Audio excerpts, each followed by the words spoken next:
A major shift in the trade war with China, a secret nuclear site in Iran raises alarms, and one newly elected world leader is making waves for his spiritual views and his baseball loyalties. Plus, what's the longest-running comic strip in American history? The answer might surprise you. It's Saturday, May 10th. This is the Flyover Podcast. Welcome to the Flyover Podcast, taking you above the noise for an unbiased, high-altitude view of today's headlines with daily coverage that's honest and refreshing. Let's cruise the news and land the facts. Hello there, I'm your weekend host, Amy Hess, and happy Saturday. I hope your weekend's off to a great start. Before we take off, we just wanted to give a quick thank you to Picasso for supporting the show and being our first month premium sponsor. If you love the Flyover Podcast, do us a favor and check them out. They're redefining the vacation home market, and this is your opportunity to get in on the ground floor. All right, we've got your top headlines to get to, so let's get ready for takeoff. First up, President Trump says he's open to cutting tariffs on Chinese goods to 80%, down from the current 145% rate. The comment comes as U.S. and Chinese officials prepare to start trade talks this weekend in Switzerland. The first freight ships loaded with Chinese cargo arrived in California ports this week, carrying goods for major retailers like Amazon, Home Depot, and IKEA. Trump posted that Treasury Secretary Scott Bessent will take the lead on negotiations when he meets with Chinese Vice Premier Hu Lingfeng to open talks. Next up, newly released satellite images have revealed what an Iranian opposition group says is a previously undisclosed nuclear weapons site in Iran. The site, referred to as the Rainbow Site, is far from Iran's known nuclear facilities and is said to be heavily fortified. The Iranian government denies the claim and says the facility is used for chemical production. The allegations come from the National Council of Resistance of Iran, a group Iran considers a terrorist organization. The U.S. is currently engaged in ongoing nuclear negotiations with Iran, and Vice President J.D. Vance said this week that talks remain on track.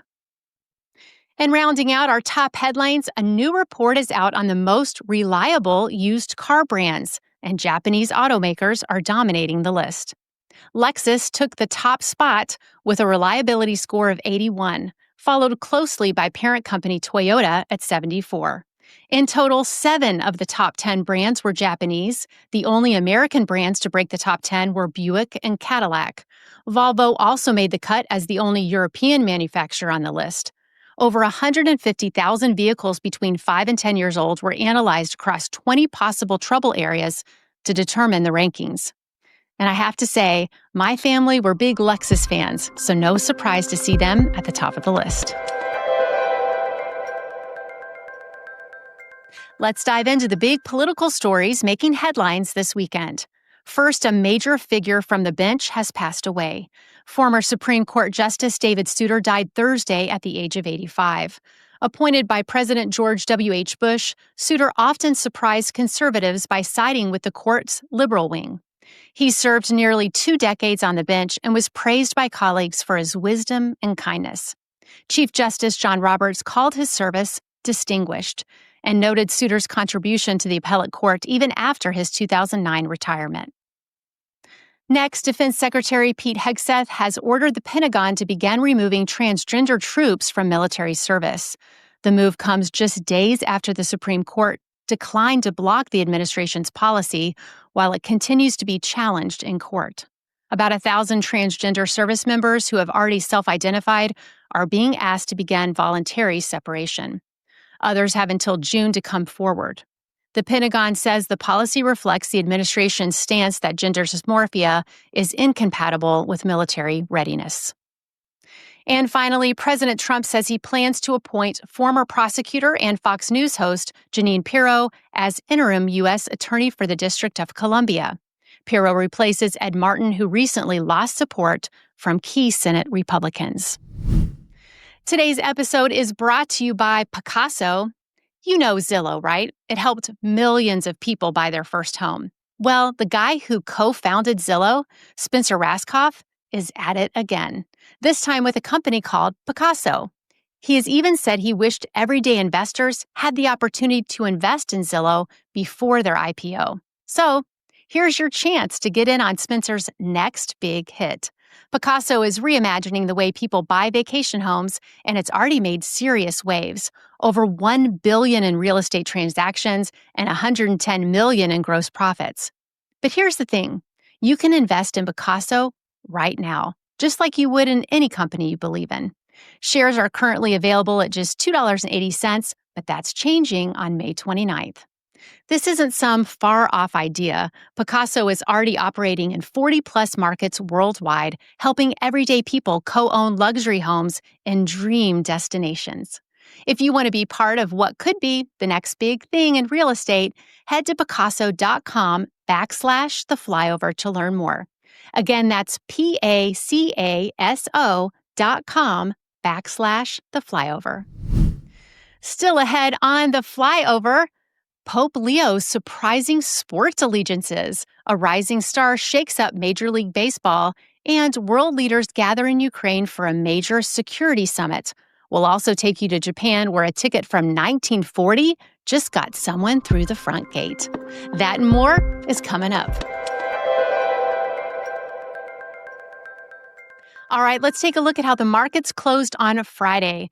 The Nasdaq held steady. The S&P 500 dipped 0.07%, while the Dow Jones fell 0.29%. Bitcoin ticked down 0.06%, while gold climbed 1.13% to $3,333.70 an ounce.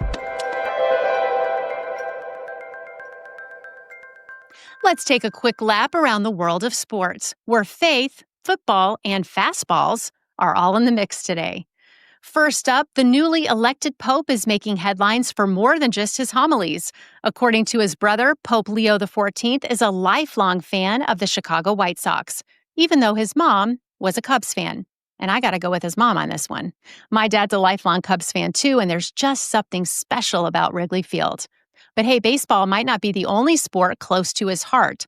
Some are speculating that Pope Leo may also be a fan of the New York Knicks, thanks to the team's unusually deep bench of Villanova players, which happens to be his alma mater. Nothing official from the Vatican just yet, but it's safe to say this Pope knows how to pick a team. In other sports news, University of North Carolina officials have confirmed they have not banned Bill Belichick's girlfriend, Jordan Hudson, from the team's football facility, despite earlier reports claiming otherwise. The university clarified that while Hudson isn't an employee, she is welcome at the facility and will continue managing Belichick's personal brand outside of his official coaching duties. And finally, the Texas Rangers are adding serious power to their lineup. They've signed 18-year-old Korean baseball phenom Kim Sung-joon, often referred to as the Korean Ohtani, to a major league contract. He's skipping the KBO draft to start his career in the U.S., and according to some reporting, he'll receive a $1.3 million signing bonus. Ranger fans are excited, and Korean baseball officials are watching closely. If this becomes a trend, it could change the game for the KBO. Let's head into the Rotator, and since it's Saturday, that means we're rotating beyond our borders. Here are a few international stories that made headlines this week. First, tensions between India and Pakistan have escalated again, this time with drone attacks. Both countries are accusing the other of unmanned aerial strikes in a shift away from the traditional back and forth of ground-based artillery. It's an unsettling sign that the conflict may be entering a new phase. Next, leaders from across Europe, including France and Britain, are in Ukraine this weekend for high-level talks.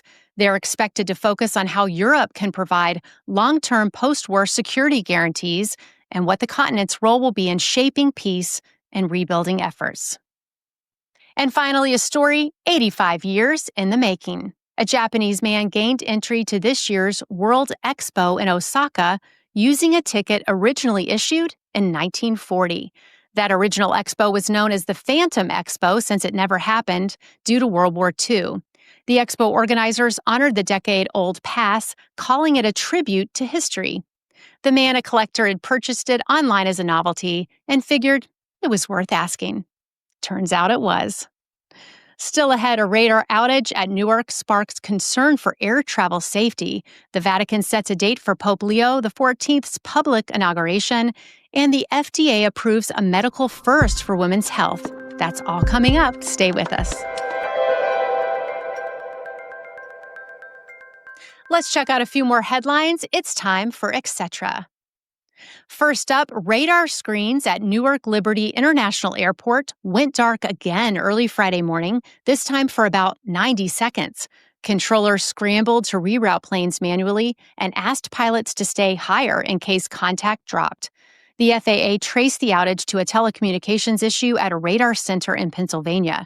It's the second time this has happened in as many weeks, prompting some to call for urgent upgrades to the aging system. Transportation Secretary Sean Duffy says the overhaul could take 3 to 4 years and cost billions, but promises it'll cut delays and boost safety. Next, Pope Leo XIV will be formally installed as pontiff when he celebrates his inaugural public mass at St. Peter's Square on May 18th. The former Cardinal Robert Prevost will also lead his first general audience just days later. The Vatican says this ceremony won't include a coronation, but the Pope will receive the pallium, symbolizing his authority as a leader of the Catholic Church. During his first homily, Pope Leo said he would be a faithful administrator of the Church and warned against reducing Jesus to a kind of charismatic leader or Superman. He lamented modern society's focus on technology, money, success, power, or pleasure over Christian faith, and called on believers to preach boldly in places where truth is often mocked, dismissed, or ignored. He said these are the very places where the Church's missionary work is most urgently needed. Next, the Food and Drug Administration has approved the first ever at-home test for cervical cancer screenings. It's called the Teal Wand, and it was developed by a startup in San Francisco. The device works kind of like a tampon applicator, allowing women to collect their own samples and send them in for lab testing. Clinical trials showed it's about 96% as accurate as an in-office exam, which helped it earn breakthrough status from the FDA. It's launching in California next month and could expand to screening for women in rural areas or anyone struggling to find time for an in-person doctor's appointment. Now it's time for Pole Position, where we turn the mic over to you. We ask, you answer, and it's always fun to see where the flyover crowd lands. All right, here are yesterday's poll results. The question was, have you started your spring cleaning? 41% of you said yes, 21% said not happening, 20% said no, and 17% of you said not yet. I'm also a not yet. I feel a little overwhelmed to take on a big project like that, but man, it's such a good feeling to have a fresh start and get reorganized. All right, are you ready for today's poll question? You can vote on this in our email edition. How far in advance do you plan for Mother's Day? Your choices are weeks ahead, a few days before, last minute, I wing it. In our house this year, my husband is leaving it up to the kids, so my guess is they're winging it. That said, I really do look back fondly on all the different ways we've celebrated over the years. Our roles as moms definitely change and evolve as our kids grow, but I'll tell you, nothing made me appreciate my mom more than becoming one myself. It's an all-encompassing job, and as they say, the days are long, but the years fly by. We'll have more on Mother's Day tomorrow, but if you haven't made plans yet, just a reminder, a call, a visit, or some focused time really goes a long way. And before we land, let's wrap things up with a little brain boost. Yep, it's trivia time. You've had the whole show to think about it, so let's just get right into it. Here's the trivia question of the day. What is the longest running newspaper comic strip? The answer is The Cats and Jammer Kids. It is the longest running American comic strip, lasting 109 years until its conclusion in 2006. Created by Rudolph Dirks in 1897 and inspired by the story Max and Moritz, the strip follows mischievous brothers Hans and Fritz, whose comical misadventures at home and school made them iconic characters in comic history. Thinking about comic strips stirred up some images for me like Dennis the Menace, Charlie Brown, Far Side, and Calvin and Hobbes. Which ones did you think about? I'd love to hear from you in the comments. All right, that is going to do it for us today, and that's a wrap on this Saturday's edition of The Flyover. Thanks so much for spending part of your morning with me. It really means a lot. If you enjoyed the show, be sure to like, subscribe, and share it with a friend. I'll be here tomorrow with your Sunday rundown, including some stories for Mother's Day. Until then, take care of yourselves and each other, and as always, thanks for flying with us.